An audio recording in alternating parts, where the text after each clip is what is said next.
All right, hello everyone. Happy summer, of course. As I'm sure you may or may not know, it is actually the months of summer. I thought I would take a look at one of those movies that I think everybody knows, but nobody really remembers the details of, and that would be The Sandlot. I have to start out with saying that I enjoy how they used imagination and more so realistic imagination.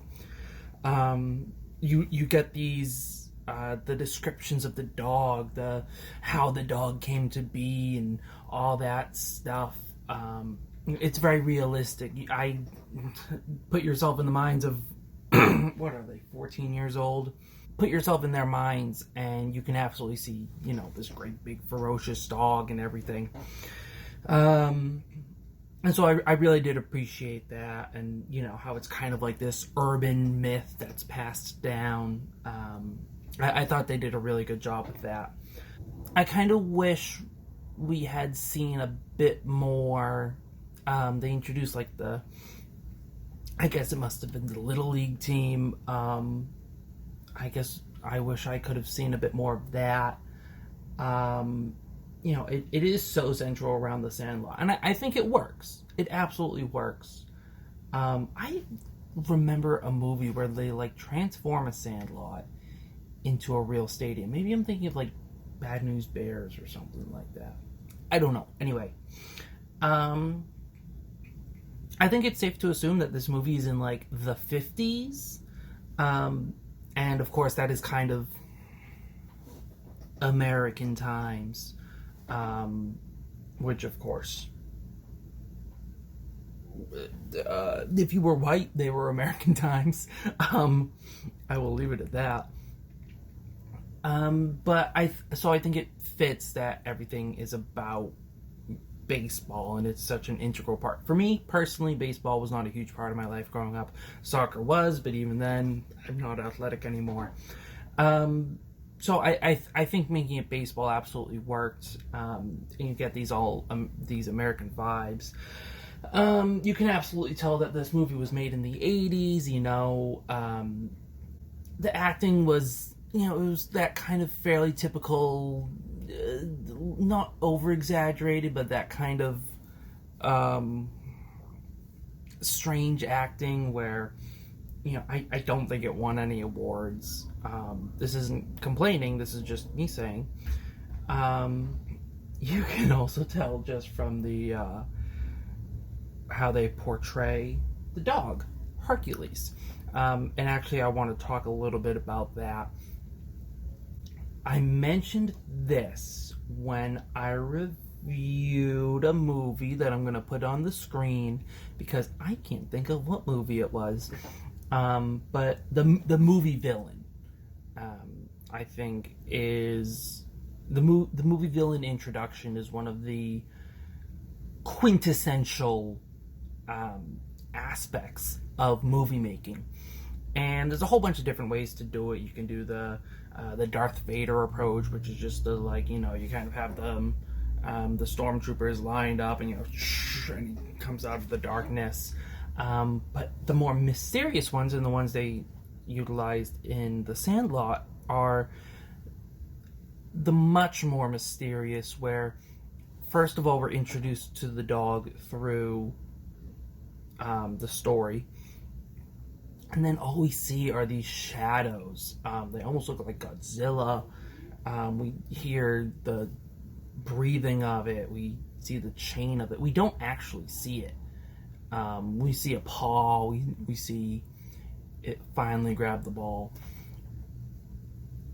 And again, this is all kind of feeding into the imagination of these children of that's things that could actually happen, because they don't realize that it's just a dog.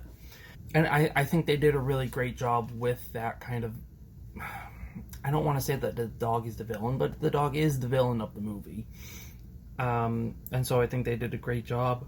I think having the 9 kids worked out perfectly well. Oh, that's interesting. Squint and whatever her name is had 9 children, and the baseball team in here was 9 children. that's really must not have been coincidental. I'm sure they planned that.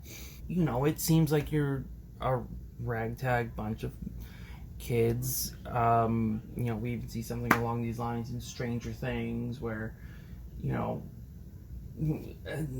it all works out together. And it is, it's symbolic of growing up. I think everyone had that group of friends. I know I kind of did. And it's kind of that typical approach. I feel like there was a few scenes that were kind of just thrown in because they were like, hey, we need this longer. But at the same time, I get why they did it, because you don't want the entire thing to be just about the Sandlot. So, the scene at the fair, the scene at the pool, I think they worked out to just slightly make it better. The ending of the movie, I think, feels so real. Because, again, we've all been in those situations where we're like, oh no, we can't do that. That's Mr. Myrtle or whatever his name was. He's the meanest person on the block. He'll tear you to bits. And he turns out to be a really nice guy. And I think everyone's kind of had that scenario of, oh my god, this is actually going to be terrifying, and then it turns out fine. And so that seemed possible. And for them to not automatically go and ask for their baseballs back, I think is also one of those things that was absolutely right. And I think Squints gets the brunt of it. But, put yourself in the shoes of a 13, 14-year-old, however old these kids are, and, put yourself there. And I think you would agree that it's not something that's easily done. I did like the voiceover. Of course, I'm always kind of a fan of those. I do like how they tied it back into Major League Baseball and how Benny became a professional, like they alluded to the entire time, and Smalls actually became the announcer. I really liked that. And yeah. I think it all tied up kind of nicely, and you had that ending of this is where this person went, this is where this person went. I enjoy those. So overall, it's like a pretty solid movie. Everything kind of made sense in a way. There were some things we could have not had, but I was fine with it. I do like how in the end, of course, Hercules became part of the game. And it just goes to show you, just talk to your neighbors. It's one of the movies, I think, that isn't meant to be the greatest. It's not meant to wow you out of the water. It's meant to be a good summer film. And I think that's exactly what it does. I feel like I've given out this rating a lot recently. But 4 stars is what I'm going to give Sandlot. It's a good movie to watch. It's enjoyable. It's presented in a realistic way. Yeah, so I think Sandlot deserves 4 stars, and thank you so much for watching. Stay safe. Want more? Check out chrismoviereviews.com. Follow me on Instagram and Reddit, sign up for the newsletter, and submit a user comment for me to read, and don't forget to like and subscribe.